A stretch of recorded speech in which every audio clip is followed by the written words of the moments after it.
días y muchas gracias por compartir pues, y aprender muchas cosas alrededor del tema. Como decía el compañero anterior, 10 años más o menos de tener una ley y de tener alguna institucionalidad básica alrededor del tema de recursos hídricos, pero de alguna manera, al parecer, el contexto complejo de crisis acumuladas que estamos viviendo, pues persisten, digamos, problemas, casi las mismas justificaciones que le dieron origen a los instrumentos de políticas públicas en el tema de recursos hídricos, específicamente para la gestión del agua, pues parece que son persistentes todavía a la fecha, lo cual debería ameritar un poco nuestra reflexión alrededor de elevar, digamos, nuestro compromiso, nuestra contribución desde cada uno de nuestros perfiles para que podamos, digamos, de alguna manera ser más efectivos y ser más contundentes en la solución a algunos de estos problemas. Comienzo diciendo un poco para enlazar lo que el compañero nos compartía anteriormente sobre la gestión y la gobernanza, principalmente la cultura y gobernanza. Nosotros tenemos que tener claro como actores de sociedad civil, actores académicos, actores políticos, desde donde nos corresponda, que el año 2022 y el año 2023 nos van a marcar un parteagua en la agenda de desarrollo sostenible. Nosotros recordemos que en el 2015 asumimos globalmente, asumimos nuestros gobernantes y nuestra representación, ¿verdad? Obviamente alrededor de los problemas que vivimos sobre el agua, la seguridad alimentaria, etcétera, los océanos, las costas.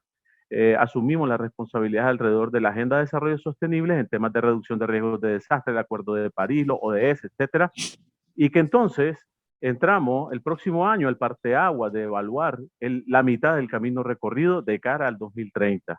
Como RENOC, como organizaciones, como academia, como actores territoriales, como organismos de cuenca, etcétera, lo mínimo que debe surgir de este esfuerzo que estamos desarrollando con este 11º Foro Nacional de Cuenca es de alguna manera un ejercicio práctico que nos permita a nosotros contribuir con el país, con nuestros territorios, para evaluar realmente cómo estamos, dónde están los cuellos de botella y qué deberíamos nosotros sugerir para que estas cuestiones de alguna manera se reencaucen, se aceleren y de cara al 2030 nosotros no lleguemos al 2029 a decir, hombre, no pudimos hacer nada alrededor de esto por esta y esta razón. O sea, que tenemos una responsabilidad como conocedores, como entusiastas del tema, como investigadores en el tema, de asumir esa responsabilidad y contribuir con nuestras comunidades y con nuestro país para saber, digamos, cómo estamos alrededor del cumplimiento del ODS vinculado y de los compromisos de la Agenda Internacional de Desarrollo Sostenible,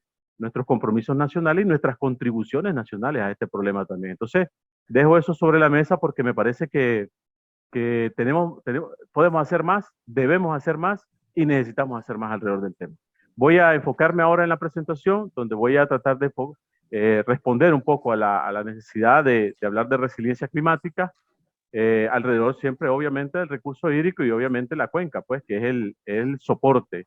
El soporte no solo para la gestión del agua ni para garantizar el derecho humano al agua, que eso es una obviedad, sino porque también la cuenca y el territorio son el soporte, el colchón, el, el, el, ese elemento sobre el cual vivimos los seres humanos, pero también se va realmente a concretar o no se va a concretar un sinnúmero de derechos a los que nosotros aspiramos y como ciudadanos y como pobladores de este planeta y de este país, pues tenemos también. Entonces el derecho a la alimentación, el derecho al agua, el derecho a un ambiente sano, por ejemplo, son elementos que están intrínsecamente vinculados a la cuenca y al espacio territorial de esas cuencas en cada uno de los lugares donde nosotros habitamos, sea urbano o sea rural. Entonces eso es importante. Voy a hablar entonces un poco sobre resiliencia y en las cuencas, ¿verdad? Entonces para abordar el tema de resiliencia, me parece que es prudente compartir primero dos conceptos que son los que manejamos a nivel internacional sobre qué entendemos por resiliencia. Y me voy, por ejemplo, a la Oficina de Naciones Unidas de Reducción de Riesgos de Desastre, en su documento que se llama Terminología sobre Reducción de Riesgos de Desastre, y nos dice que resiliencia es la capacidad, ojo con esa palabra, porque es la capacidad de un sistema, de una comunidad o sociedad expuesto a una amenaza para resistir, absorber, adaptarse, recuperarse de los efectos, de sus efectos de manera oportuna, de los efectos de las amenazas, ¿verdad? De una manera oportuna, eficaz, lo que incluye la preservación y la restauración de sus estructuras y sus funciones básicas. vámonos ahora desde la agenda de cambio climático, el panel de cambio climático, el panel de expertos de cambio climático a nivel global, en su anexo 1, que se llama glosario de términos, también establece una definición sobre, una definición sobre resiliencia. Entonces entendemos que la resiliencia, nuevamente, desde la agenda de cambio climático, lo estamos viendo anteriormente, desde la agenda de reducción de riesgos de desastre, también asevera que es una capacidad. Entonces, la cuenca, si hablamos de la resiliencia de la cuenca, entonces, ¿quiénes tienen la capacidad de absorber estos impactos? Somos los propios actores que podemos de alguna manera contribuir positivo y negativamente a que esa capacidad se potencie y pueda servir de soporte para hacerle frente a esto. Entonces, dice IPCC, la resiliencia es la capacidad de los sistemas sociales, económicos y ambientales de afrontar un suceso, tendencia o perturbación peligrosa respondiendo o reorganizándose de modo que mantengan su función esencial, su identidad y su estructura y conservando al mismo tiempo la capacidad de adaptación, aprendizaje y transformación. Ojo con el IPCC porque entonces entiende o nos da a entender que la adaptación es parte de los elementos que conforman la resiliencia.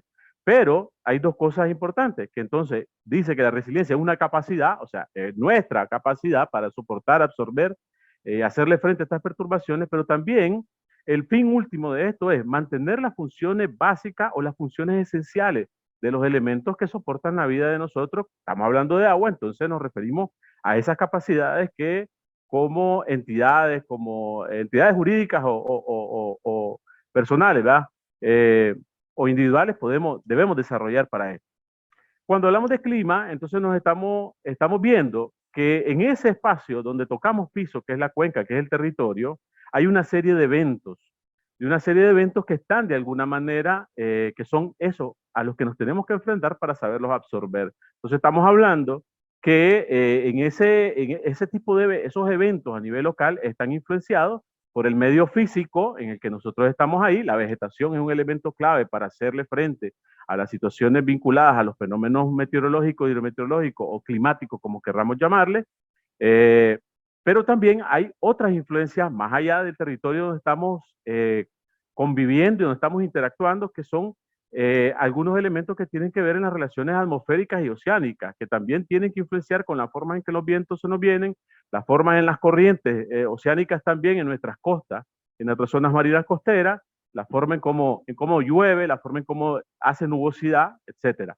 Pero también eso está también influenciado por otros elementos que tienen que ver con la astronómico. Uno de los más elementos es el astrorrey, ¿verdad? El Sol determina muchas cosas en el clima de nuestro planeta.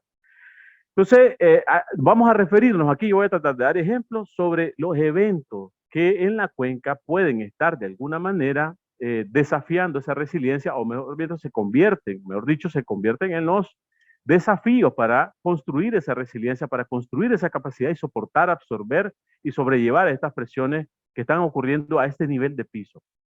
Entonces, en la derecha ahí tienen algunos textos donde meteoro se le llama a todos los fenómenos que ocurren en la atmósfera, allá arriba de nosotros.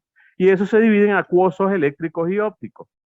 La meteorología estudia los meteoros, puede ser individualmente o un tiempo corto. La climatología estudia los meteoros en un tiempo largo.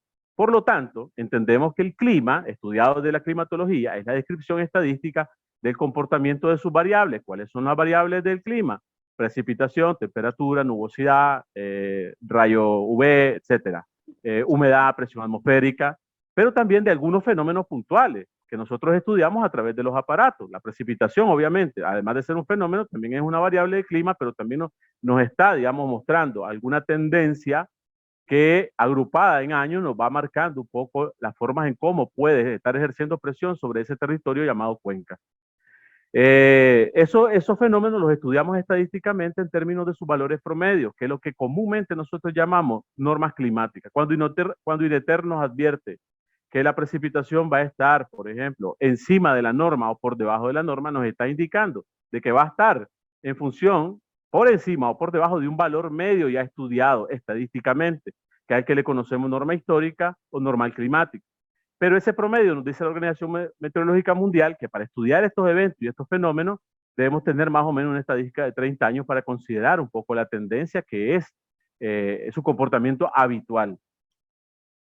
Ya visto nosotros en Centroamérica y un poco ubicarnos en el territorio, las presiones, las cuencas tienen diferentes presiones, visto la lámina anterior. Entonces, si nos vemos en Centroamérica, por ejemplo, hay factores latitudinales y altitudinales que van a generar algunas presiones por la forma en cómo la región ha sido, digamos, construida geológicamente hablando. Entonces, eso determina que, por ejemplo, esta escalera que vemos aquí en el globo terráqueo, donde estamos nosotros uniendo las dos masas continentales grandes que le llamamos continente americano, esa forma de escalera, por ejemplo, que puede ser la influencia latitudinal, nos ve que la mayor cantidad de presiones, de fenómenos que generan precipitaciones vienen en dirección este-oeste.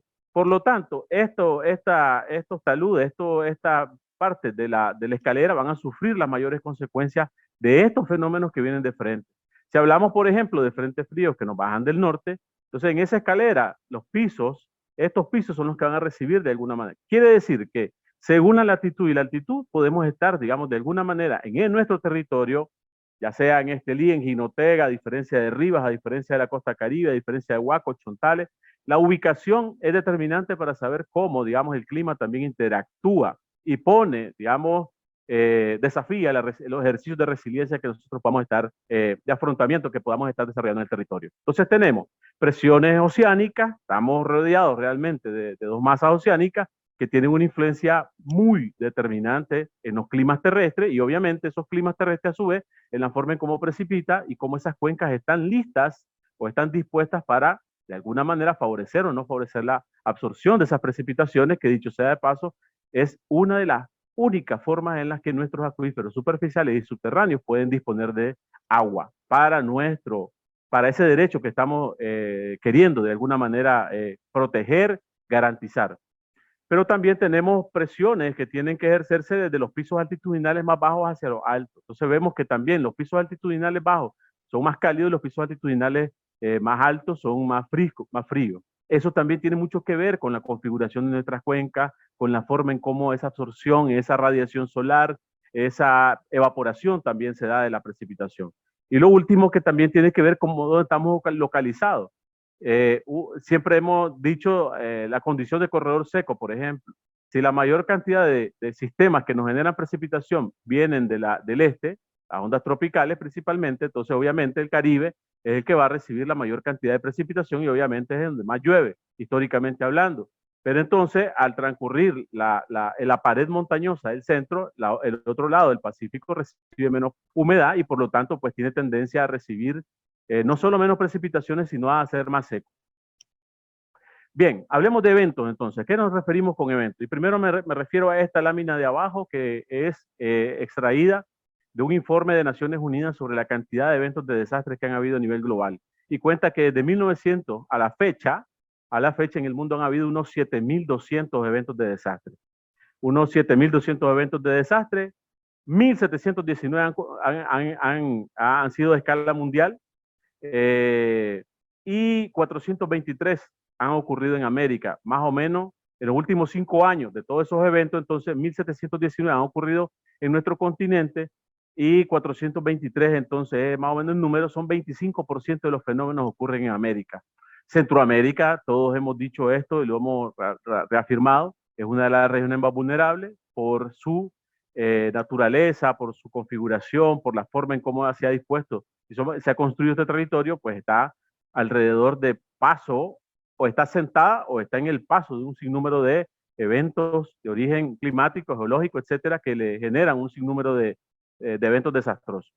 Pero entonces, fíjense bien, si en los últimos 5 años, según este estudio, han habido 1.719 eventos de desastre a nivel mundial y 423 han ocurrido en América, un estudio que estamos haciendo con compañeros del Centro Humboldt, hemos hecho un recorrido desde 2016 hasta el 2019 y encontramos que en Nicaragua han ocurrido al menos 1.649 eventos de desastre mediático porque los hemos ido rescatando a partir de información de los propios medios de comunicación de circulación nacional, escritos y principalmente audiovisuales. Entonces nosotros tenemos que hay un promedio de 299 por año, o sea que permanentemente en nuestro territorio, nuestras cuencas están enfrentadas a una serie de fenómenos, a una serie de eventos que están de alguna manera desafiando esos ejercicios de resiliencia, esa gobernanza, esa cultura y esas formas en cómo nosotros vamos a interactuar con el territorio, vamos a construir esa resiliencia. Los meses de octubre son los que concentran la mayor cantidad, el 12.5% de esos eventos se dan en octubre, quiere decir que es uno de los meses más peligrosos, pero pregúntenme qué está pasando con el octubre del 2021, que inusualmente el mes más tranquilo que hemos tenido en los últimos 6 años. El octubre del año pasado, a esta hora estábamos corriendo, estábamos sacando agua de nuestras casas, los principales cascos urbanos a nivel departamental estaban inundados a estas alturas del partido, pero este año ha sido inusual ese comportamiento, o sea, se ha alejado también de lo habitual que nosotros conocemos, no solo tanto en el régimen de precipitación, sino también en las temperaturas que estamos sintiendo en este mes inusual de octubre que estamos viviendo, uno de los más secos que hemos tenido en los últimos 6 años. Bien, entonces aquí hacemos un recorrido a partir de esos 1.646 eventos. Diga. Disculpe, don Abdel, 3 minutitos para perfecto. completar su presentación. Gracias. De acuerdo, entonces tenemos este esquema de todos los eventos que podemos vivir y ahora hacemos un análisis nosotros de cómo las precipitaciones se nos vienen presentando y los amigos de Infocuenca nos dicen que aunque haya una precipitación más o menos regular de entre 1.500 hasta 7.000 milímetros en Centroamérica, amigos de Infocuenca nos están diciendo que no toda esa lluvia es efectiva para la cuenca y el territorio. Hay 10% que se da de escurrimiento, 25% de infiltración somera, 25% de infiltración de profundidad y 40% en evaporación. Aquí tengo climatología de ondas tropicales, de cómo todos esos eventos nos vienen causando problemas. El 2020 fue uno de los años más severos de ondas tropicales con, digamos, devastaciones a nivel nacional. Ojo, que eso se traduce en nuestras cuencas hidrográficas en erosión hídrica, transporte de sedimentos, destrucción de bosques de galerías, sedimentación de fuentes de agua y afectaciones de flora y fauna. Tenemos esa contabilidad desde el 2016 para acá de cómo se han comportado estos episodios de lluvia y cuáles desastres nos están provocando. También vemos episodios secos de extremos secos, donde también vemos la influencia de niños y vemos la reducción de precipitaciones en el territorio que hemos tenido a nivel nacional y cómo eso se traduce en que estas escorrentías aquí pueden ser húmedas, pueden ser normales o pueden ser extremas de sequedad y eso a su vez está, digamos, repercutiendo en la gestión hídrica. Tenemos un registro también de todos los puntos de calor que tenemos a nivel nacional y vemos los territorios en los que tenemos mayores problemas a nivel nacional y podemos tenerlo a nivel de cuenca para saber, por ejemplo, que en los últimos 5 años, en los 17 departamentos, tenemos 157.345 puntos de calor con un promedio de 30.000 al año. Eso es realmente exagerado y ahí estamos debilitando el soporte forestal, vegetal de las cuencas y por lo tanto, pues estamos perjudicando todo esto. Pero no solo estamos enfrentados a eso, estamos enfrentados también a una serie de amenazas antrópicas que están deteriorando la calidad del ecosistema que puede hacer más útil el agua, más efectiva el agua que está cayendo. Pero eso tiene que ver con lo que el compañero antes mencionaba, un poco tiene que ver con las acciones que tenemos que desarrollar en él, esas acciones afirmativas, pero también en las restricciones que tienen que ver con la gobernanza. O sea, qué cosas no debemos seguir haciendo en estas cuencas para que pueda tener, digamos, efectividad los planes de cuencas y todas las cosas que vayamos a hacer. También decirles entonces que esto tiene que ser un proceso de planificación de largo plazo y un proceso escalable. Ya no podemos estar haciendo la cuenquita del Mayales, la cuenquita de Bogaco, la cuenquita de ríos del río Pequeño, del río Chiquito, del río Negro. Esto tiene que ser una cuestión y esa es la responsabilidad que tenemos nosotros en estos foros de convertir esto en un proceso constante, consistente, técnicamente sustentado y escalable. O sea, necesitamos ir más allá de las cuencas. Cierro diciendo entonces que los desafíos de nosotros, entonces, si queremos construir resiliencia a partir de las cuencas y hacerle frente a los elementos del clima, entonces es esa capacidad del medio físico llamado cuenca, territorio, de mantener su integralidad, funciones y servicios ecosistémicos esenciales antes, durante y después del impacto de un evento meteorológico extremo. Pero no solo eventos extremos, ahora no necesitamos eventos extremos para ver las consecuencias en la cuenca. Metodológicamente, entonces los invito a que a partir de este foro podamos crear un comité técnico que de alguna manera defina cuál va a ser nuestro aporte a esta sociedad, no solo para evaluar el punto medio de la Agenda de Desarrollo Sostenible, sino cómo vamos a replantear metodológicamente que todas estas experiencias nuestras realmente se conviertan en un modelo que el CIFEM, por ejemplo, el Centro Internacional de Investigación del Fenómeno del Niño, dice que se debe llamar cuencas climáticamente resilientes. O bien Catalac habla de resiliencia de los recursos hídricos frente al cambio climático. Nosotros en Centro Humboldt, con la invitación a Renault, es que nuestra apuesta por construir debe contemplar la seguridad hídrica, la seguridad alimentaria y la seguridad humana. Finalmente, entonces, y agradeciéndole, Solo decirle entonces que un colectivo humano puede gestionar sus riesgos consecuentemente si los conoce. Entonces, una apuesta alrededor de la gestión del conocimiento es elemental para saber cómo enfocamos estos planes, estas políticas y cómo estamos al medio del camino para cumplir ese tan anhelado pues, desarrollo sostenible y la concreción de los objetivos de desarrollo sostenible. Muchas gracias.